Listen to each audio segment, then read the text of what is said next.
Good morning. I wanted to talk to you today about how we do our boondocking camping when we're not in a campground.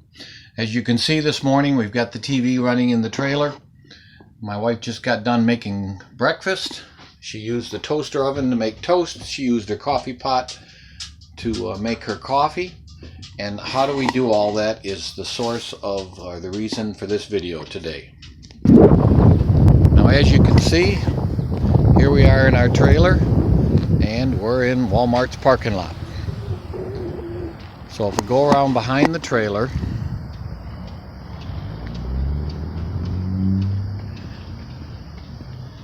we see that the trailer is plugged in.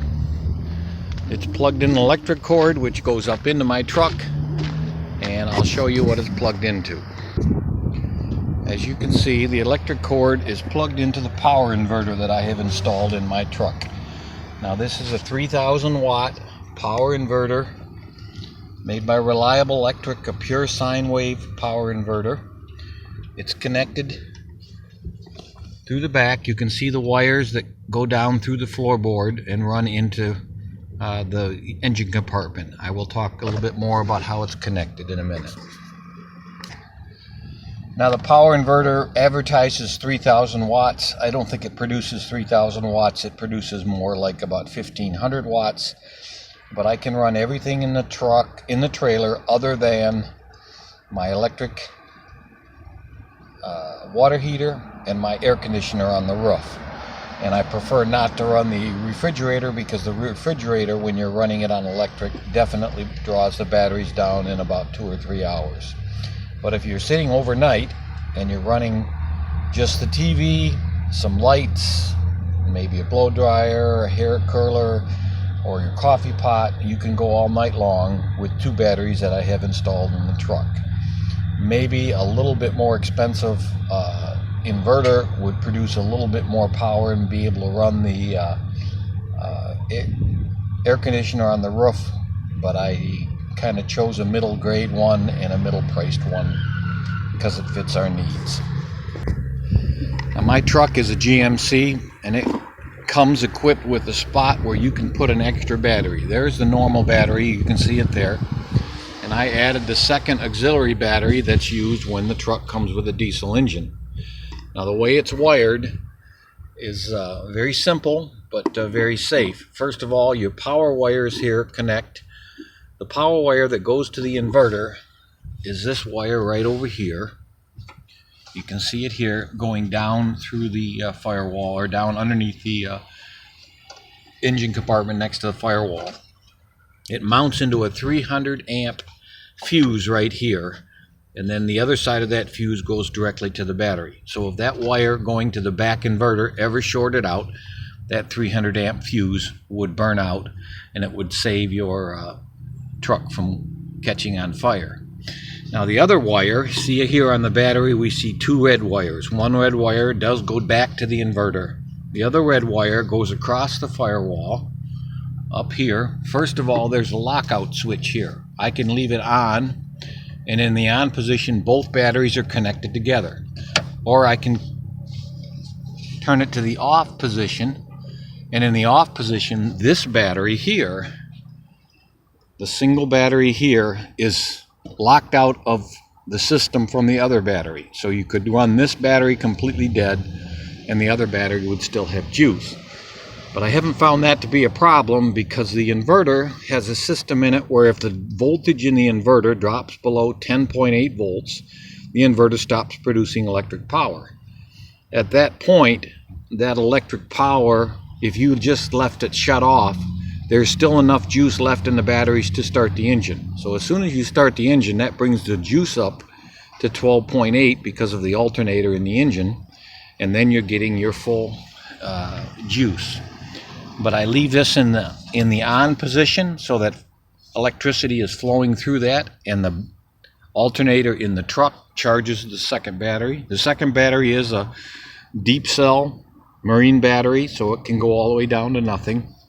But then you can see the red line going along the firewall there. That red line goes all the way across and mounts into the top of the existing battery, connects with the top of the existing battery. The black line on the battery, the new battery I installed, is mounted on the block. And I see this is loose. Look at that. The battery is mounted on the block, and then the inverter, the black line on the inverter, comes out the back and is mounted to the back of the block. So I'm actually using the engine block as a portion of my wiring system. I've been very happy with the whole system so far. It works very well. The one thing I wanted to talk about is the size of wiring that you're using. It's very, very critical that you use the proper size, big enough wire to carry the voltage that this inverter will draw. I bought double-aught welding cable. So it's fine stranded copper welding cable, double-aught. And I bought the fittings that, the crimp fittings that fit that wiring. And I bought a special little crimp tool that's basically nothing more than a V with a punch. And you put the tip into the V, and then you punch it and it locks it down. Then I covered over the fitting with shrink wrap, and then I covered over the shrink wrap with electrical tape.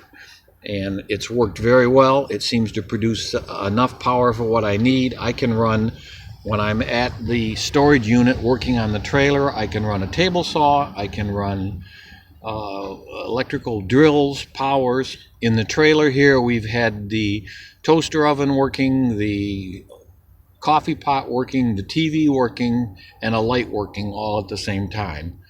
And again, if you're not drawing a lot of juice, it's very good, and it will last all night long. The one thing you have to remember to do when you're in the trailer is you have to turn off your electric water heater.